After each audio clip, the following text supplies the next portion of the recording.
क्या चंपत राय वास्तव में ही दोषी है? इतने बड़े जो अपराध में उसके पीछे चंपत राय का ही जो है वो दिमाग चल रहा है, या उनको बचाया जा रहा है? और बचाने का प्रयास जो उच्च स्तर पे हो रहा है, और जो समिति की बैठक के बाद प्रेस कॉन्फ्रेंस वो भी इसी क्रम में हुई है कि उनको बचाया जाए किसी तरह से। तो ये भी आपको समझना पड़ेगा। आज मैं इसी विषय में आप लोगों से बात करूंगा। साथियों नमस्कार। साथियों, श्री राम लला तीर्थ क्षेत्र समिति की जो बैठक 6 जुलाई 2026 को हुई, 11-12 जुलाई को होनी थी, वो पहले हो गई।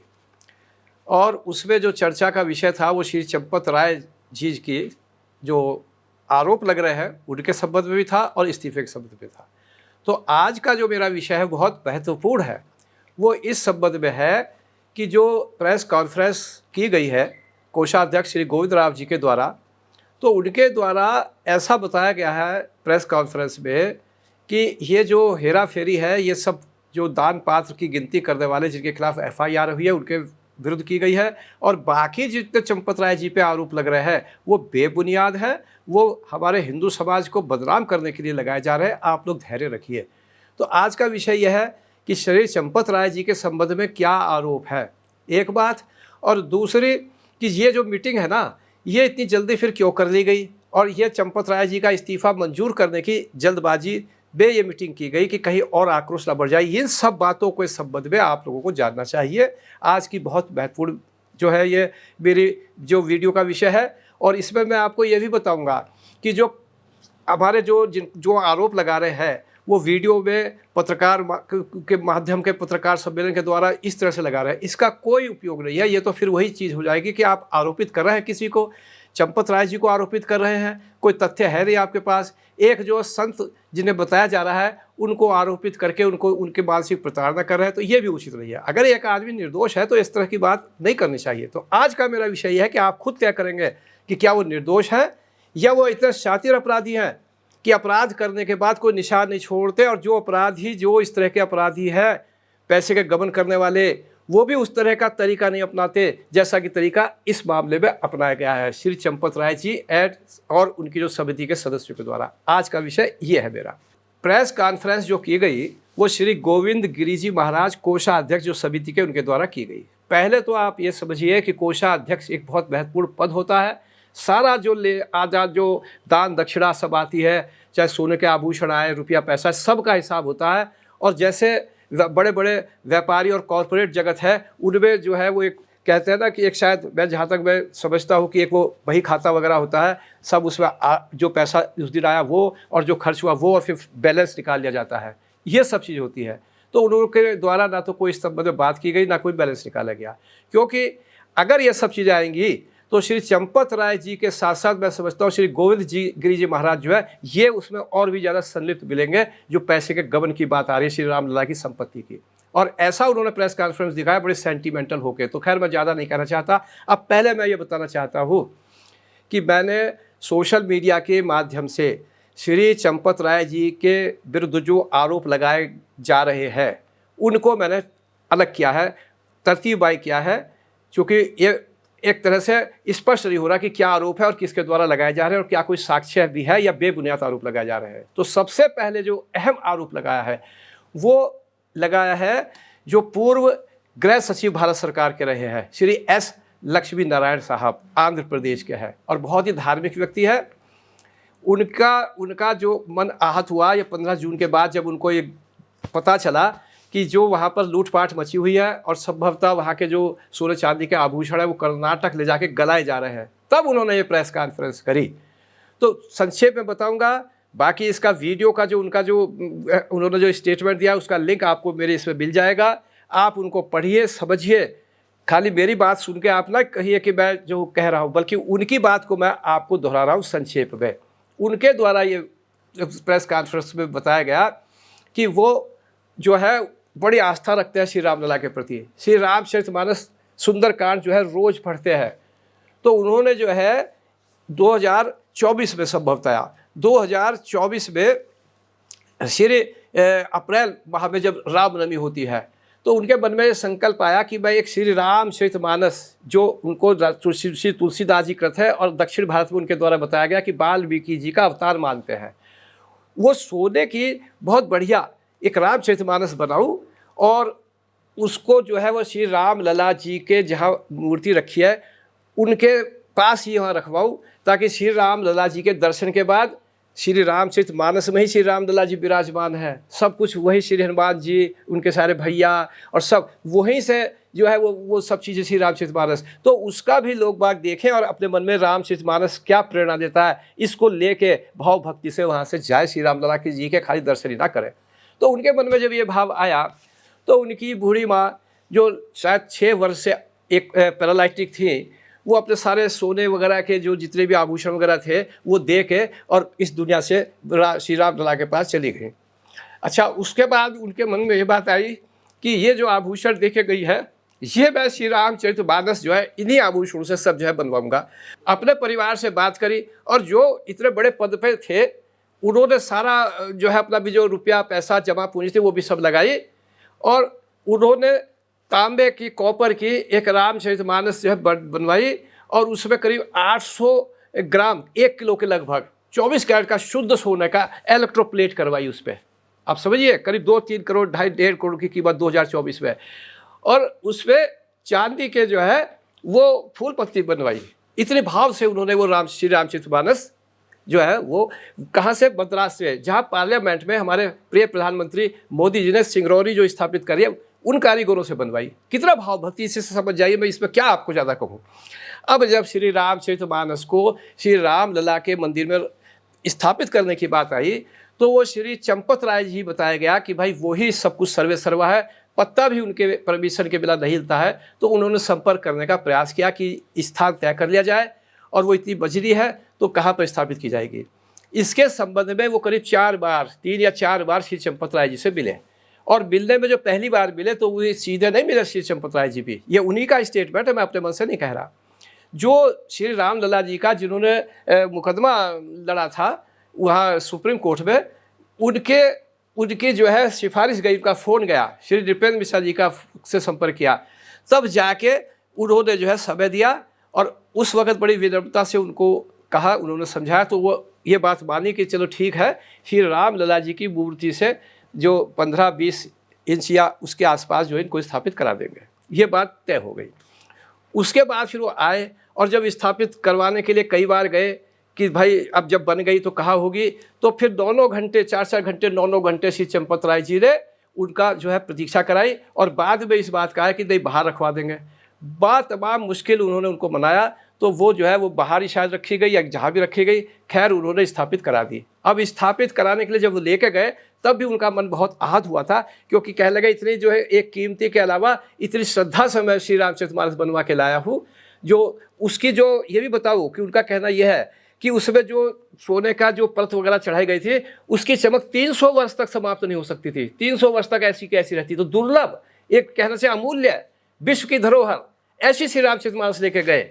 और उसके बाद धीरे धीरे उनका चंपत राय जी का अहंकार आप देखिए, क्योंकि वो उनसे केवल बात होती थी, उन्हीं की परमिशन सब होता था। जिस दिन वो लेके गए कारीगर साथ में है और उसके बाद करीब 2 घंटे वो प्रतीक्षा करते रहे और साहब उनको जो है वो बड़ी मुश्किल से वहाँ के जो एसएसपी महोदय थे उन्होंने जब पहचाना, उनसे कहा, तब उन्होंने अपने सिपाही वगैरह के माध्यम से उसको श्री राम लला के दरबार में ऊपर भेजा और स्थापित करवाया।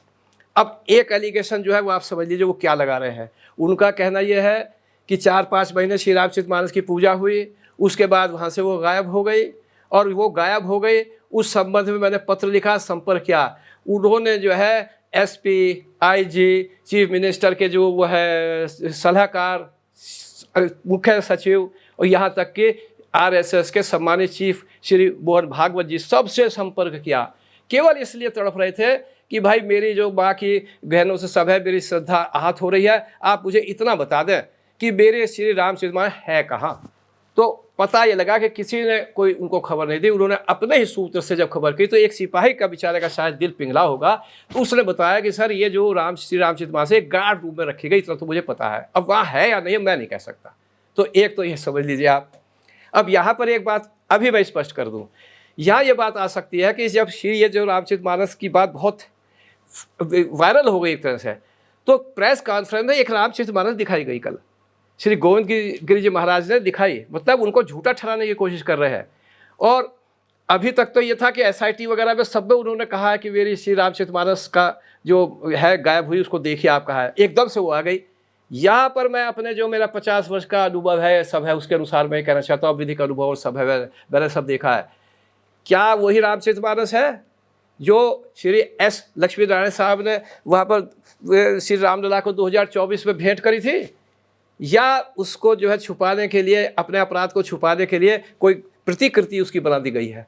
लोगों को तो आप बहला दीजिए, लेकिन जांच एजेंसी क्या कर रही है, इन्वेस्टिगेशन ऑफिसर क्या कर रहा है? अगर ऐसा तो उसको दीजिए ना, उसको दीजिए, वो उसका फोरेंसिक एग्जामिनेशन कराएगा, फिर आइडेंटिफिकेशन होता है। एक तरह से उन्होंने जो स्टेटमेंट दिया वो एक FIR के तुल्य हो जाता है, FIR की कोटि का आ जाता है कि वो गायब हो गई, तो उसका आइडेंटिफिकेशन ऑफ द प्रॉपर्टी होता है, वो उसी से कराया जाता है जो उसका मालिक जो कहता है कि मेरी प्रॉपर्टी है, तो आप कराइए S लक्ष्मी नारायण जी से पहले आइडेंटिफिकेशन कराइए कि वही रामचरितमानस है, तो बात सब बनती है। तो ये सब तो आप करा नहीं रहे, आप तो लोगों को बहला रहे, ये बात कुछ समझ में नहीं आई। अब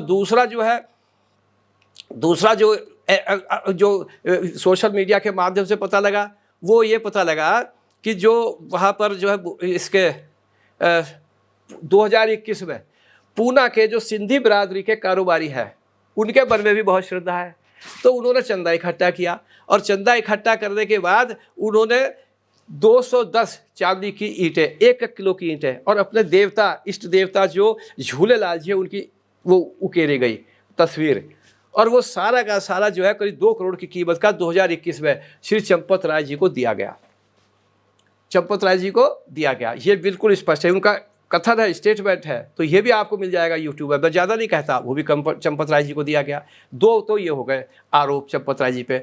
अब तीसरा क्या है कि एक श्री अनिल मिश्रा जी है, नाम भी है, सब वीडियो सब आपको मिल जाएगा, मैं 1960 के आपको बता रहा हूँ, मुंबई के श्री अनिल मिश्रा जी काफ़ी बड़े कारोबारी है, उनकी भी श्रद्धा थी, तो उन्होंने 3 किलो की चरण पादुका, 1 किलो का हार, ये सब डोनेशन बॉक्स में यहाँ ये सब जो है उन्होंने अर्पण किया, और वहाँ किया, तो उनका कहना है सोने का मुकुट और ये सब वो भी गायब हो गया। और गायब नहीं हो गया, बल्कि ये बताया जाता है कि सोने का मुकुट गहने ट्रस्ट के एक कर्मचारी की अलमारी से बरामद हुए थे, और चंपत राय जी को ये बात बताई गई थी, और ये सब होने के बाद भी वो सब मामला दबा दिया गया, कर दिया गया। तो ये सब चीज़ें, ये स्टेटमेंट क्या दिया है, या इस पर सोशल मीडिया के माध्यम से आप खुद ही देख लीजिए। अब एक तीसरा आरोप पे आ जाइए, 3-4 आरोप मैंने बता दिए, चौथे 5 आरोप पे आ जाइए कि देखिए 2021 में 2 करोड़ की सब जमीन उन्होंने खरीदी, किसी व्यक्ति ने 2 करोड़ की जमीन खरीदी, और वो 10 मिनट के बाद ही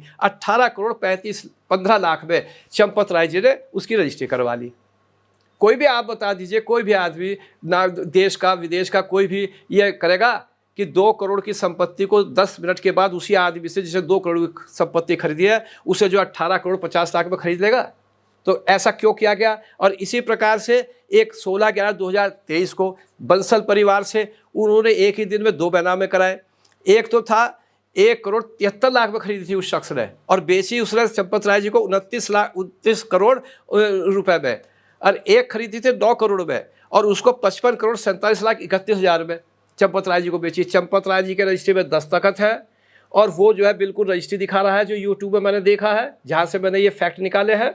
और अब इसके अंदर हुआ क्या, ये मैं आपको बताता हूँ, जो आपको यूट्यूब में या कहीं किसी ने नहीं बताया होगा, मैं बताता हूँ। इसकी जांच होनी चाहिए, वो किस तरह से ये गबन किया जाता है। मैंने बताया था ना कि नायाब तरीका निकाले जा रहे हैं, जो कोई शातिर अपराधी भी इस तरह से नहीं निकाल पाता। वो ये तरीका है कि देखिए, कोई उन्होंने संपत्ति 1 करोड़ 73 लाख की किसी आदमी ने खरीदी, और 2 दिन या 10 मिनट या 4 दिन के बाद वो 29 करोड़ में बेच दी, तो उस आदमी को 29 करोड़ दे दिए।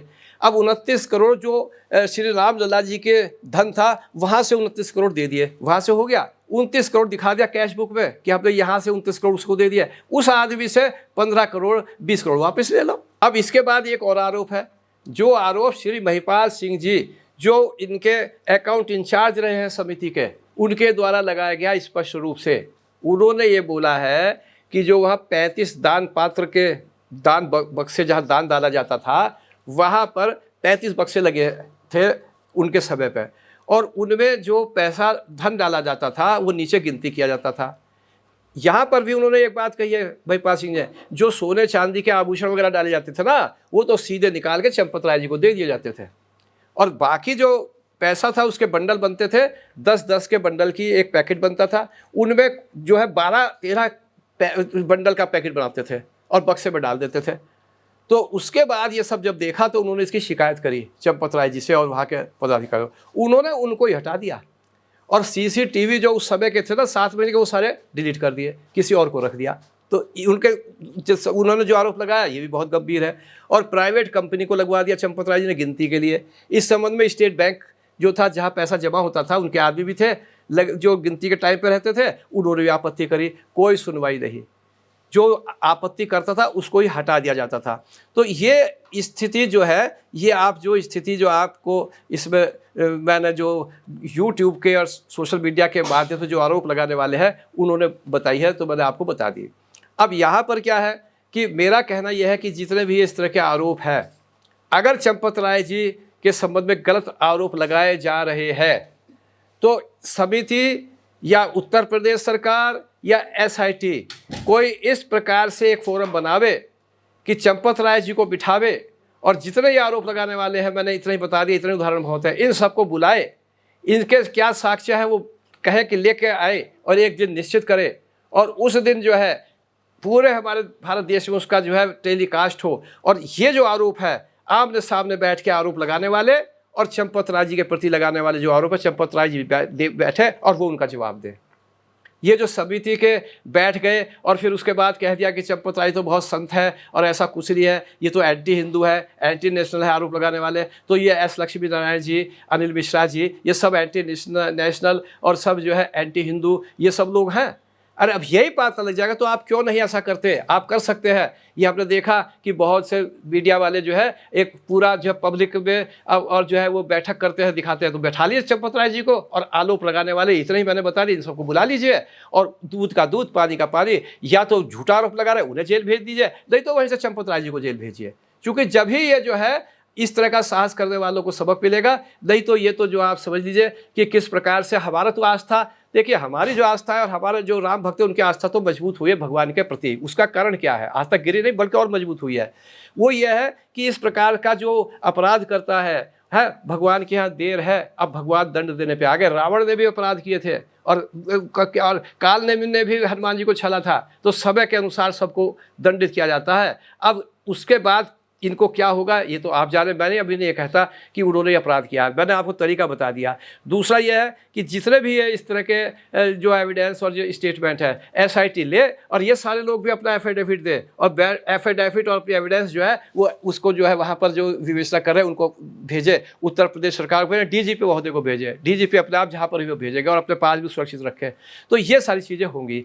अब यहाँ पर एक चीज़ और मैं आपको बताऊँ, देखिए जो ये हमारा जो ये पीएमओ है, वहाँ पर भी एक शिकायत रजीश गुप्ता ने की थी, साधारण से कार्यकर्ता ने बीजेपी के, वहाँ पर पीएमओ साहब के यहाँ शिकायत गई, उन्होंने डीएम को भेज दिया, वो ठंडे बस्ते में चली गई।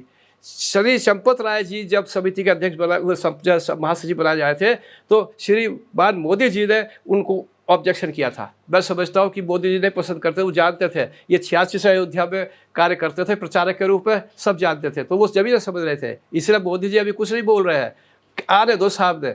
और तीसरी बात एक और मैं कहना चाहता हूँ, बड़े एक अजीब सी बात आपको लगेगी, काकरोच प्रदर्शन कर रहे हैं जंतर मंतर पे, कितना महीनों से चल रहा है। जो धर्मेंद्र प्रधान जी शिक्षा मंत्री बीजेपी के, कितना बड़ा एलिगेशन है, सारा जो है उथल पुथल हो रखा है और किस तरह से एलिगेशन लग रहे हैं, उन्हें तो नहीं हटाया गया, उनका तो इस्तीफा नहीं लिया जा रहा, और दुनिया भर की वहाँ पर लाठीचार्ज सब हो रही है, और चंपत राय जी का एकदम से इस्तीफा ले लिया गया और वही समिति बाद में मीटिंग होती पहले ले लिया गया। उसका कारण आप समझिए, ये सब कहना सर्वस्टांसल सब एविडेंस, क्योंकि चंपत राय जी के संबंध में कोई डिफेंड नहीं कर सकता, और अगर यह आक्रोश राम भक्तों में बढ़ता चला जाता, राम भक्तों में, तो राम भक्तों में अगर आक्रोश बढ़ता तो ऐसा ही होता जैसे जब लंका के ऊपर चढ़ाई करने के लिए वानर सेना चली थी और वहाँ पर डेरा डाल दिया था और वानर सेना ने फिर रावण का तहस नहस कर दिया था।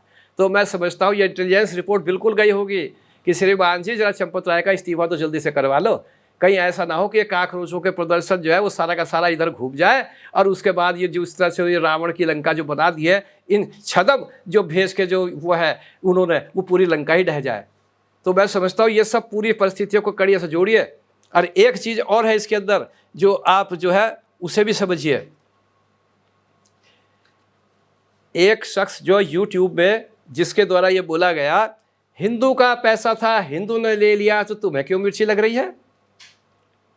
एक कहता है, जो बड़े बड़े हमने देखे कि जो श्री हमान हंस बोले दत्तात्रेय हैं, विश्व हिंदू परिषद के अध्यक्ष आलोक वर्मा जी हैं, आलोक कुमार जी हैं, ये सब बड़े बड़े क्या कहते हैं, ये भी यही भाषा बोल रहे हैं। कोई जो है पुराना जो 91-92 का ट्रस्ट है उस पर आरोप लगा रहे हैं कि उनके जांच क्यों नहीं करी गई। और ज़्यादातर तो सब यही बोल रहे हैं कि देखो भैया, श्री चंपत राय जी और ये जो हम लोग हैं विश्व हिंदू परिषद वाले, आरएसएस वाले, ये तो हिंदू है, राम भक्त है। बाकी जितने भी हैं ये सब एंटी नेशनल है, एंटी हिंदू है, और ये कोई हिंदू नहीं है। ये सब आक्रोश पैदा कर रहा है। ये सब भाषा आप क्यों बोलते हैं भाई? श्री चंपत राय जी जब तक दोष सिद्ध नहीं हुए, संदेह है, हम नहीं कहते कि वो दोषी है, अपराधी है, लेकिन आप दूसरे के इस प्रकार से आप जो है, आप ही हिंदू है, 1.5-2 करोड़ की आपके विश्व हिंदू परिषद के सदस्य 2 करोड़ होंगे, और 80 करोड़ जो हिंदू वो सारे देशद्रोही है, वो हिंदू थोड़ा है। अगर आपकी भाषा बोले और अपराधी को अपराधी ना कहे, संदेह है, अभी अभियुक्त है, बरी हो जाते हैं, तो उनको जो है वो सारे के सारे आप अभी प्रताड़ित करें। इस तरह के जितने लोग हैं ना, वो स्पष्ट रूप से समझ ले। मैं अपनी कानूनी जानकारी से बताता हूँ, ये सारे के सारे लोग जो है संलिप्त है, इसका मतलब अपराध में। कोई भी पढ़ा लिखा किसी जज को मेरे सामने बिठा दीजिए, चाहे सुप्रीम कोर्ट के, मेरे साथ चर्चा कर ले, मैं साबित कर दूंगा, मुझे प्रोसिक्यूशन में लगा दीजिए, मैं बताता हूँ जितने भी इस तरह के अगर दूसरे को इस तरह से, वो सारे संलिप्त है। पढ़ा लिखा आदमी अगर नहीं बोल रहा है तो आप ये समझ रहे हैं कि कुछ भी बोल देंगे। आप सारे अपराधियों के साथ संलिप्त हैं, उनको बचा रहे हैं, आप खुद इसके अंदर जो है मुलजिम है। भाई इसी आज का तो मेरा विषय इतना ही है। जय श्री राम, जय श्री राम, जय हिंद, जय भारत।